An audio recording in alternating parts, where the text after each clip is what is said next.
Hello! First of all, let me thank you for taking this course. I hope you enjoy it and learn a lot from it. So we're going to be creating avatars in this course, and we're going to be using Adobe Illustrator. So I open a new document, just as you can see it here. But if you don't know how to create a new document, simply go to File, New, or press Ctrl-N on your keyboard. A window like this should appear. I'm using the latest version of Illustrator CC, but if you're using a previous version, the information in here should be almost the same. So just make sure that you have a canvas with a width of 800 and a height of 600, and that your color mode is RGB, and press create. Once you do that, you're going to get a canvas like this. I had already created mine in advance to save some time, and also because I want to have my swatches right there.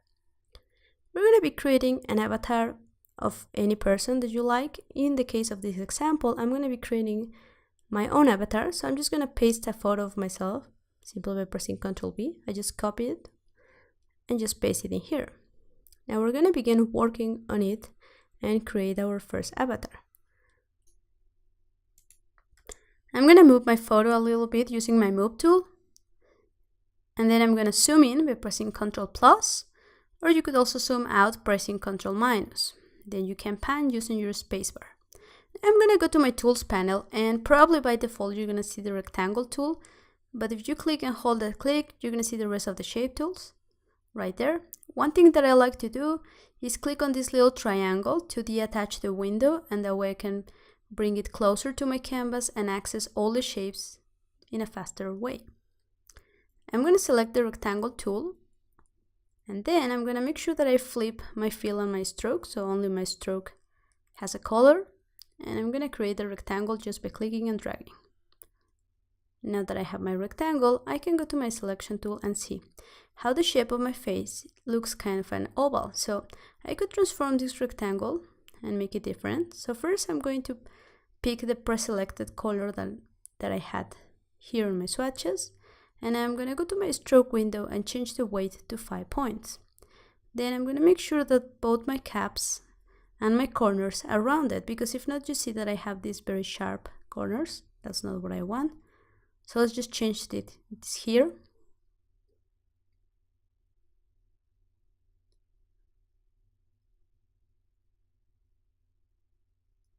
Okay, so I'm going to go to my direct selection tool, or press A on my keyboard, select the top anchor points, and then round them using these little handles. Or you could also input the value here on the top. So for example, let's say that I want 15 pixels. Then I'm going to select the bottom anchor points and round them all the way to the center, so around 49 pixels. Now that I have this shape, you can see that it resembles my face. I think that it's a little bit too narrow, so you could simply stretch it a bit using the move tool. And just have in mind that you're going to round your corners again so that they have that same roundness as before. Now I can change the weight to 5.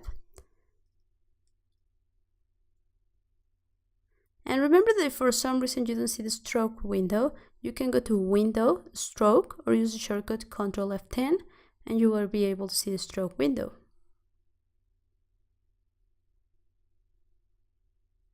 Up next, I'm going to keep working on the details of the face.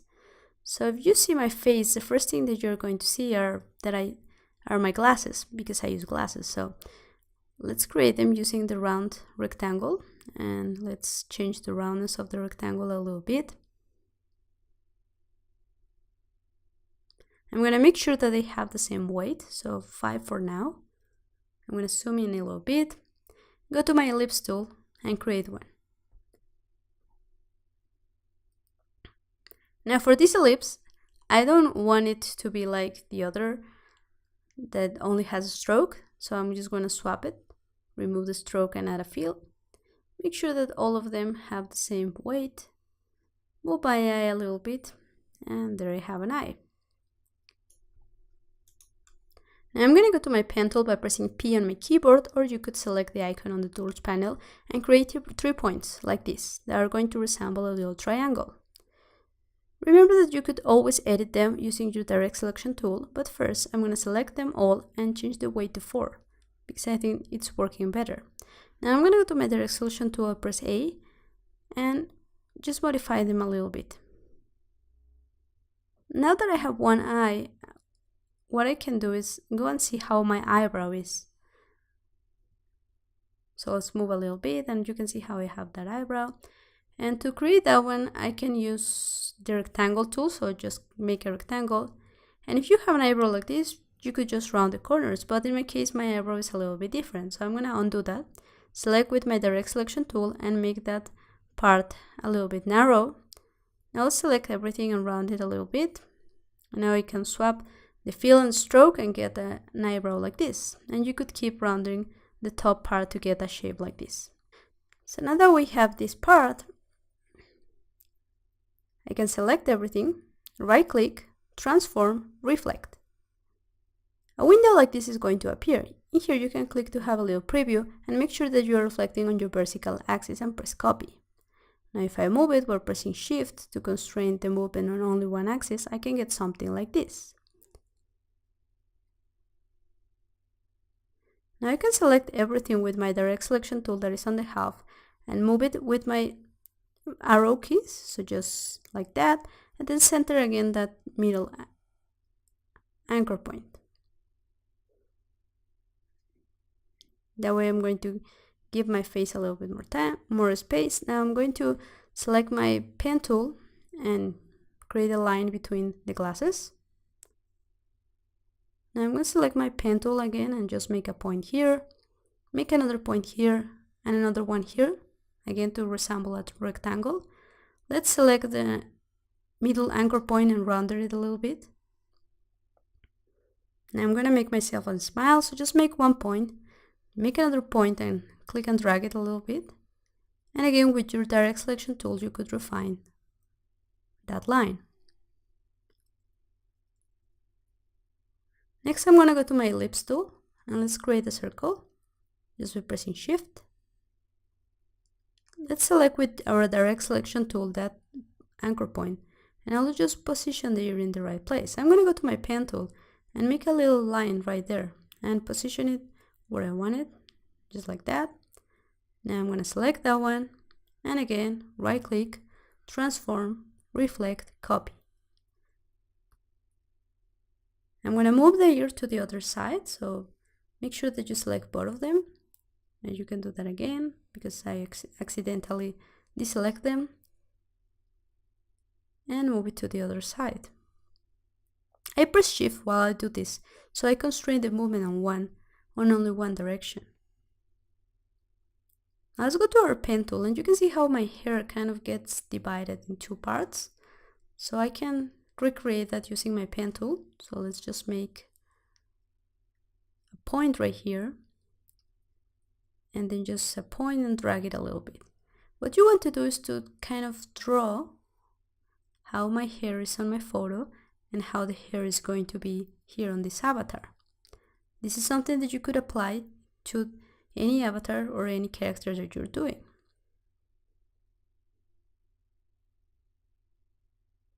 Now let's work on the other part, but remember that you can use your direct selection tool to refine as much as you need any of your anchor points. So now let's create another one and another one here. That's going to be making the other part of my hair.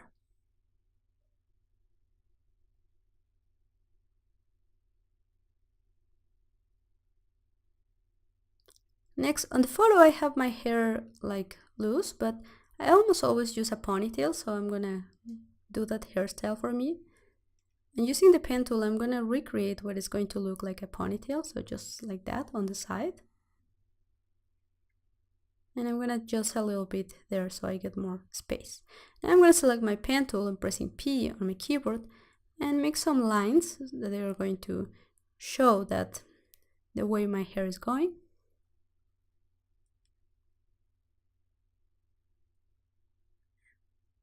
And let's just move our eyes a little bit. Let's create a rectangle by using the rectangle tool or pressing M on our keyboard. And I'm going to select both shapes. Then I'm going to select or click again on the bigger face. And you can see how the outline has changed, making it the key object. And just align it on the top with horizontal line center.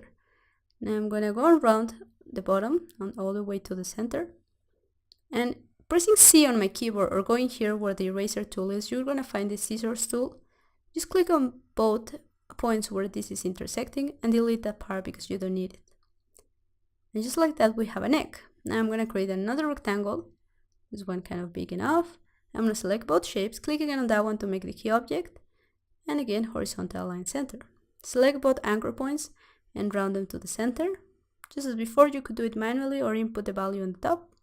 I'm going to move it like that, around there, and then I'm going to select these bottom anchor points and move them to the top. And now, just as before, I'm going to go to my scissors tool, so press C on my keyboard, make both of those anchor points and delete it. And with that, we have an avatar that is resembling my face. And you can see the different areas of it, the eyes, the eyebrows, and everything. So in the next lesson, we're going to keep working on our avatar, so see you there.